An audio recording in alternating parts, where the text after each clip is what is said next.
Ito, magluto tayo ng ginataang tulingan. Pero ako, kapag nagkata dito basta maliliit para hindi madudurog, piprituhin ko siya muna na magiging golden brown.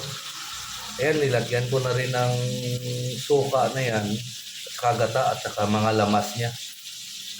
Sibuyas, bawang, siyempre may luya, kaunting paminta, asin, bitsin, at saka suka na may magic sarap. Ayan, antayin na lang natin yung iba, piniprito ko pa. Para hindi siya madudurog, once na ipaksiw natin siya sa gata, at saka ilagay ito yung pitsay natin with kaunting talong. Ito, bali kumulo na yung unang piga natin na gata, ilagay na natin to. May kuha na po yan, may suka na. Ilagay na natin yung pinrito natin na tulingan na maliliit. Yan. Antayin lang natin ng kaunti na medyo mag-sticky ito. Dadagdag tayo na pampalasa.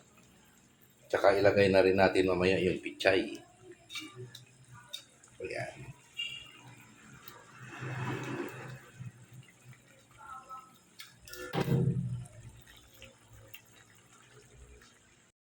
Ayan na, bali nag-sticky na, tuyo na yung unang piga ng gata at saka suka. Ilagay na rin natin ito, yung talong natin. Yan. After 2 to 3 minutes, maluluto na yan, pati ang pichay natin. Ilagay na rin natin yun.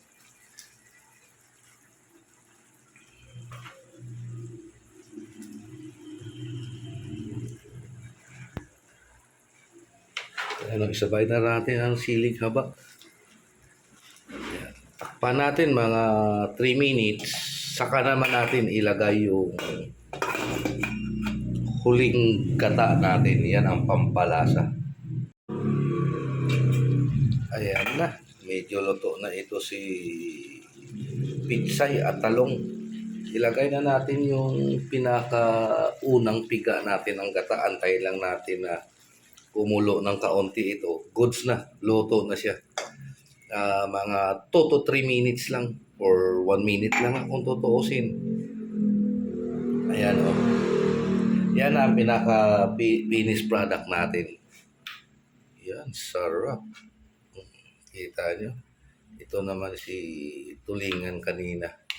O diba, buong buo siya dahil pinrito natin. Yan. Pagkulo niyan, okay na. Pwede na i-serve natin. Naitimplahan ko na rin lahat yan na pampalasa. Depende sa inyo. Kapag medyo kulang ng kaunti, lagyan lang ng patis. Isdang patis. Pero ako kanina, nailagyan ko na yan. Hindi ko lang napakita sa inyo. Ito na pinaka-finished product natin. Sarap yan. See? Yan.